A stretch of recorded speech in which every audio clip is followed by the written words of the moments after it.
Hai, Assalamualaikum warahmatullahi wabarakatuh. Nama saya Nabil Ramzi bin Muhammad Nasir. Nombor pendaftaran 10 DEE 20F 2012. Pada hari ini saya akan menceritakan tentang pengaruh budaya bangsa dalam peradaban. Definisi.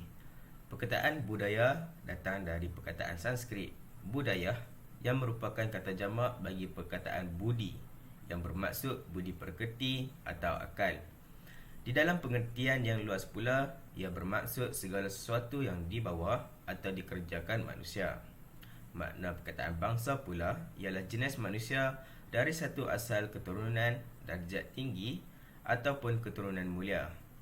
Budaya bangsa ialah apa-apa amalan dan cara hidup yang diamalkan oleh golongan masyarakat di sesuatu tempat.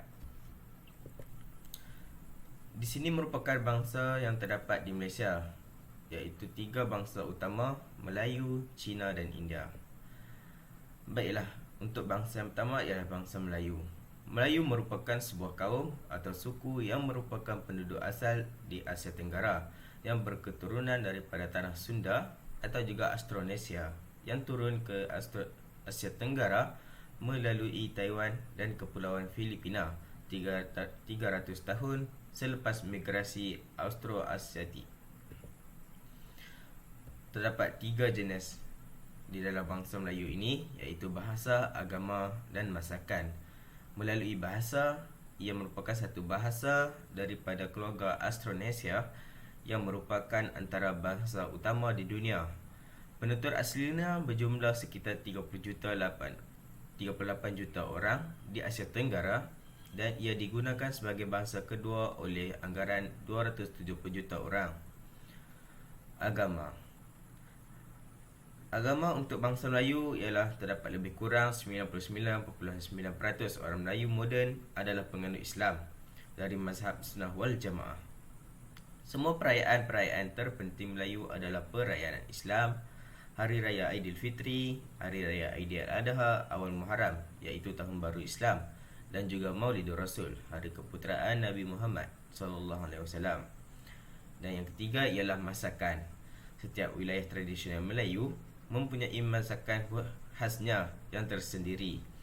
Ciri utama masakan tradisional Melayu ialah penggunaan rempah ratus yang banyak serta santan yang penting untuk menghasilkan makanan berlemak dan pekat. Nasi lemak, sejenis nasi yang dimasak dalam santan pekat, mungkin merupakan hidangan Melayu paling terkenal yang mudah didapati di setiap pekan dan kampung Melayu serta dianggap hidangan kebangsaan Malaysia. Dan seterusnya ialah bangsa Cina. Bangsa Cina merupakan warga negara Malaysia yang berketurunan bangsa Han. Mereka merupakan kumpulan etnik kedua terbesar di Malaysia selepas kaum Melayu dan kebanyakan mereka adalah keturunan pendatang berbangsa Han yang datang ke tanah Melayu semasa pemerintahan dinasti Ming sekitar abad ke-15, dinasti Qing dari Republik China. Seterusnya ialah dari segi bahasa, agama dan masakan. Masyarakat Cina menggunakan bahasa Mandarin sebagai bahasa komunikasi antara mereka. Juga mereka akan menggunakan bahasa dialek dalam komunikasi antara suku dialek yang sama. Contoh bahasa yang terdapat dalam bangsa Cina ialah Hokkien, Cantonese, Hakka dan Teochew. Untuk agama, kebanyakan orang Cina di Malaysia merupakan menganut agama Buddha atau Taoism. Secara tipikalnya, orang Cina mengamalkan sejenis agama integrasi nilai-nilai agama rakyat Cina, Buddha, Taoism dan Confucianism dan penyembahan nenek moyang. Walau bagaimanapun, terdapat minoriti masyarakat Cina yang menganut agama Kristian, Hindu, Islam dan sebagainya.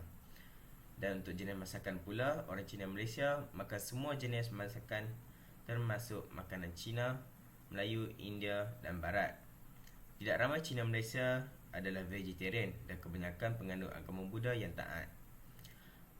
Makanan Cina mengandungi persamaan dan perbezaan dengan makanan Cina di China, iaitu terdapat 2 jenis masakan, Cina tempatan dan Cina tradisional. Dan yang terakhir ialah bangsa India. Ia merupakan rakyat Malaysia yang berasal dari India. Kebanyakan mereka datang ke Malaysia semasa zaman penjajahan British di Malaya. Namun sumber-sumber sejarah membuktikan bahawa kaum India tiba di Malaysia sejak zaman keagungan dinasti Chola. Kini, kaum ini merupakan kaum ketiga terbesar di Malaysia selepas kaum Melayu dan Cina. Dari segi bahasa, agama dan masakan, bahasa Tamil ditutur oleh komuniti kecil di bandar ini. Setakat tahun 1996, bahasa ini menjadi bahasa ke-18 paling banyak ditutur di dunia, dengan penuturnya merupakan 74 juta orang. Bahasa Tamil mempunyai kesusastraan yang sukar dilunturkan sejak lebih 2 alaf. Tulisan bahasa Tamil memang sedikit perubahannya sepanjang tempoh tersebut. Kesannya, ia banyak diterapkan dalam pertuturan harian seperti kesusastraan moden. Untuk agama, kebanyakan kaum India Malaysia beragama Hindu dan diikuti Kristian dan Islam. Terdapat juga komuniti Punjabi yang beragama Sikh. Jumlah penduduk Hindu lebih kurang 6.93% daripada jumlah penduduk Malaysia. Dan dari segi masakan pula, hidangan India Malaysia biasa mungkin akan diharum dengan daun kari, rempah ratus, rempah serbuk dan mengandungi kelapa segar dalam pelbagai bentuk. Minyak sapi masih digunakan secara meluas untuk memasak, walaupun minyak sayuran dan minyak kelapa sawit bertapis adalah perkara biasa di dapur rumah. Sebelum waktu makan adalah adat untuk membasuh tangan kerana peralatan makanan sering tidak digunakan semasa makan, dengan pengecualian sudu yang disediakan bagi setiap hidangan masing-masing. So, ini merupakan rujukan saya untuk mendapatkan maklumat tersebut. Sekian, terima kasih. Assalamualaikum dan selamat sejahtera. Nama saya Nur Syakila binti Azizan dari kelas DE2A. Nombor matrik saya 10DE 20F2005. Hari ini, saya ingin membentangkan tentang tajuk pengaruh budaya bangsa dalam peradaban. Pengaruh budaya Melayu dalam membina peradaban masyarakat Malaysia.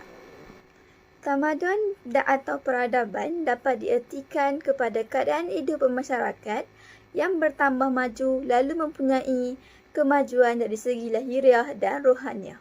Selain itu, tamadun juga merupakan pinjaman bahasa-bahasa Parsi dan juga bahasa Arab di akar dari kata kerja bahasa Arab iaitu madana yang bermaksud membuka bandar. Selain itu, terdapat juga istilah-istilah yang sama pengertiannya dengan tamadun seperti umron dan hadorah. Seterusnya, tamadun juga bermaksud peradaban atau civilization dalam bahasa Inggeris. Tamadun Melayu bermakna tamadun yang dibina oleh orang-orang berbudaya Melayu yang dari segi sosial budaya terdiri daripada pelbagai kumpulan etnik dan dari segi politik pada masa lampau terpecah ke dalam pelbagai kerajaan kuno dan kini ke dalam beberapa negara moden. Apakah pengaruh Melayu dalam membina peradaban masyarakat Malaysia? Antaranya ialah perkembangan teknologi pertanian, pengairan dan peternakan secara meluas.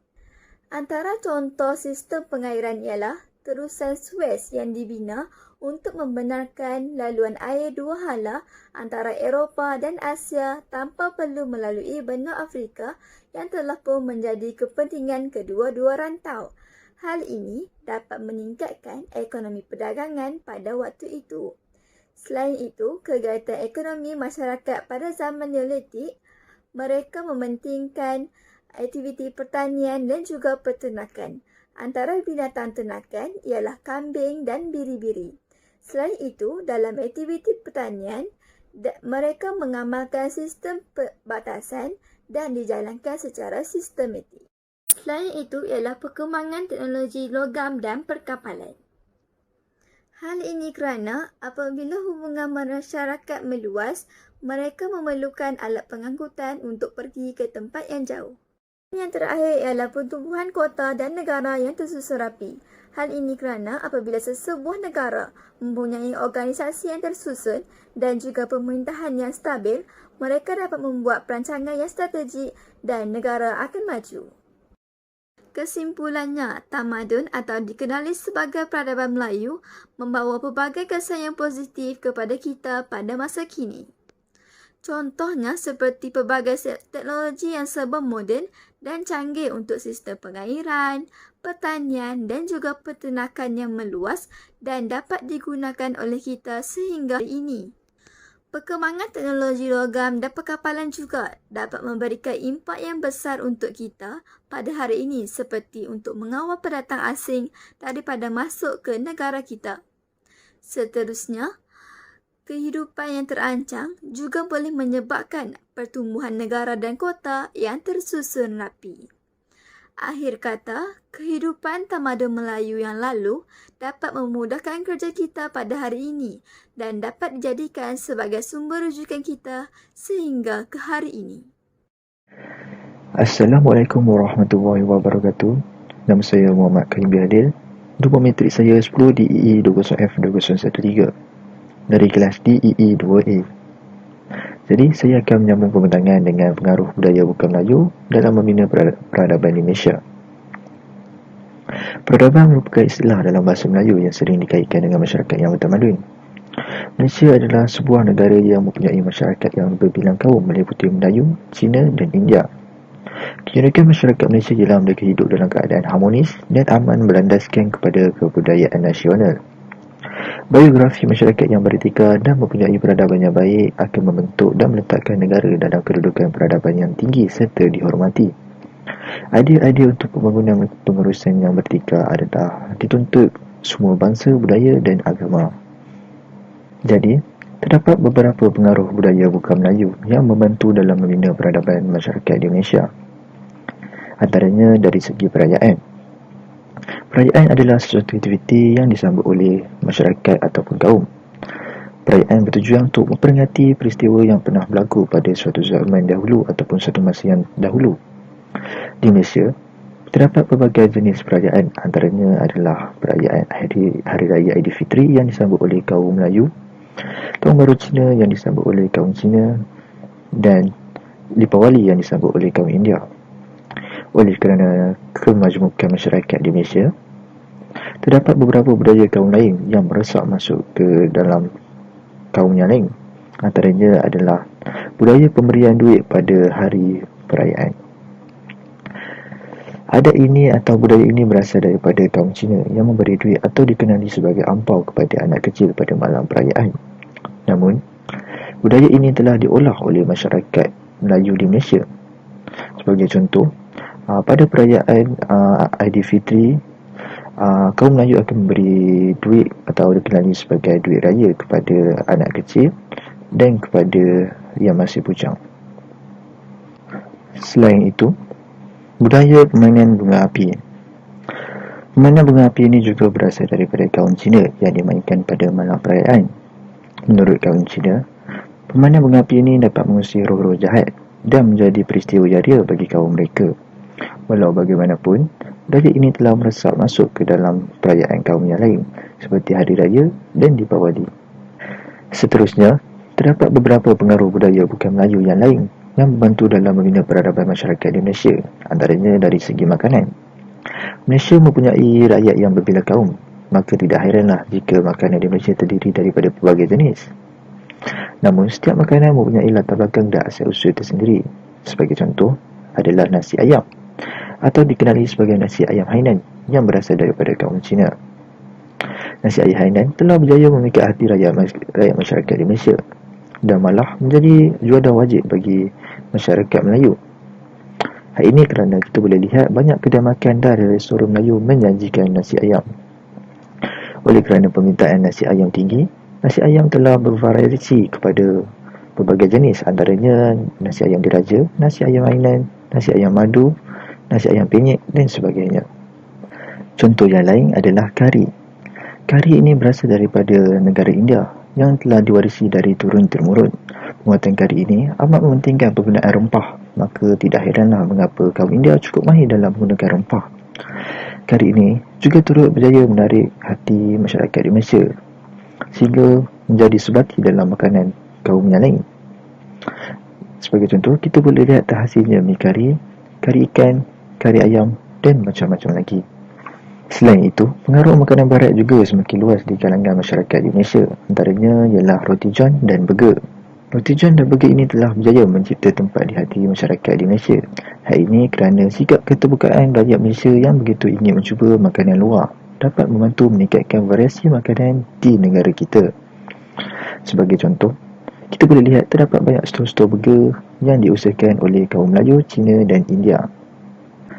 Pengaruh budaya bukan Melayu yang lain dalam membantu membina peradaban masyarakat di Malaysia adalah dari segi cara pemakaian. Penggunaan kain sutera. Kain sutera adalah berasal dari negara China.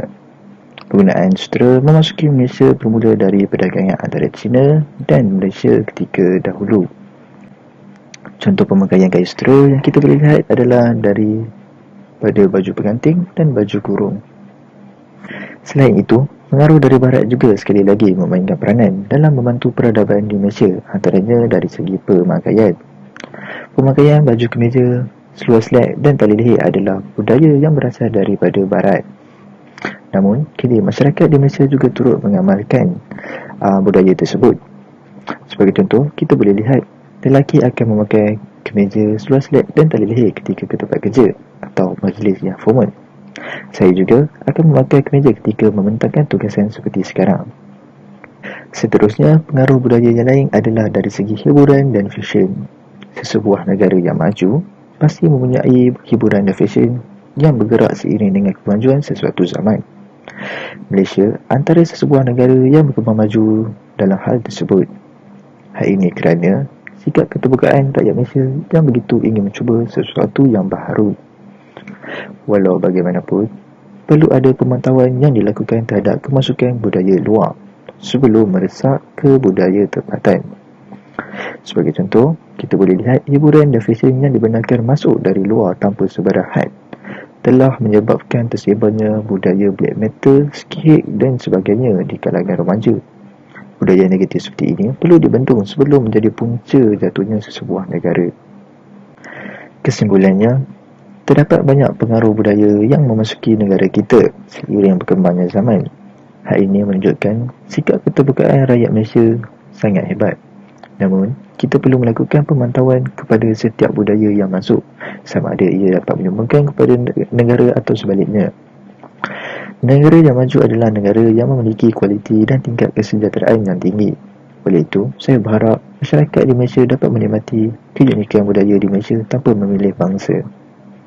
Assalamualaikum warahmatullahi wabarakatuh. Nama saya Muhammad Alif Najmi bin Syahidan. Nombor pendaftaran saya 10 DEE20F2008. Sekarang saya akan sambung tentang cara membina keharmonian dalam masyarakat berbilang budaya di Malaysia. Yang pertama, menghormati kepercayaan setiap kaum. Setiap kaum di Malaysia mempunyai kepercayaan tersendiri. Jadi, kita sebagai kaum yang lain hendaklah menghormati kepercayaan mereka. Misalnya, masyarakat Cina mempercayai bahawa mereka mempunyai banyak Tuhan. Jadi, kita sebagai kaum Melayu hendaklah menghormati kepercayaan mereka dengan cara tidak mentertawakan terhadap kepercayaan mereka. Yang kedua, bertolak ansur dengan kaum yang lain. Saya amat yakin dan percaya setiap kaum amat menitik beratkan amalan bertolak ansur sesama sendiri. Oleh itu, kita tidak lagi mempunyai masalah untuk bertolak ansur dengan kaum yang lain. Contohnya, sekiranya kita menaiki kenderaan awam seperti bas, LRT dan sebagainya, kita seharusnya memberikan tempat duduk yang disediakan kepada warga emas yang lebih tua tanpa mengira kaum dan budaya. Seterusnya, tidak resis dengan kaum yang lain. Sebagai rakyat Malaysia yang bertanggungjawab, kita seharusnya tidak resis dengan kaum yang lain bagi membina keharmonian dengan masyarakat lain di Malaysia. Misalnya, membezakan warna kulit, cara pemakaian dan sebagainya. Tambahan pula, bagi sesiapa yang menghina warna kulit dan sebagainya, akan dikenakan tindakan sekiranya bersalah. Dengan cara ini, keharmonian sesama kaum di Malaysia akan lebih terjamin. Selain itu, beradab ketika bercakap dengan kaum yang lain juga adalah salah satu cara untuk membina keharmonian dalam masyarakat berbilang budaya di Malaysia. Dan akhir sekali, tidak menghina kaum lain. Kesimpulan yang dapat saya berikan ialah keharmonian antara kaum di dalam negara amatlah penting bagi memajukan sesebuah negara. Hal ini dikatakan kerana sekiranya rakyat berpecah belah, maka akan timbullah pelbagai masalah yang tidak dijangka seperti pergaduhan antara kaum dan sebagainya. Dan secara tidak langsung meletakkan sesebuah negara dalam kondisi bahaya kerana akan ada pihak luar yang akan mengambil peluang menyerang negara tersebut melalui pelbagai cara. Sekian, terima kasih.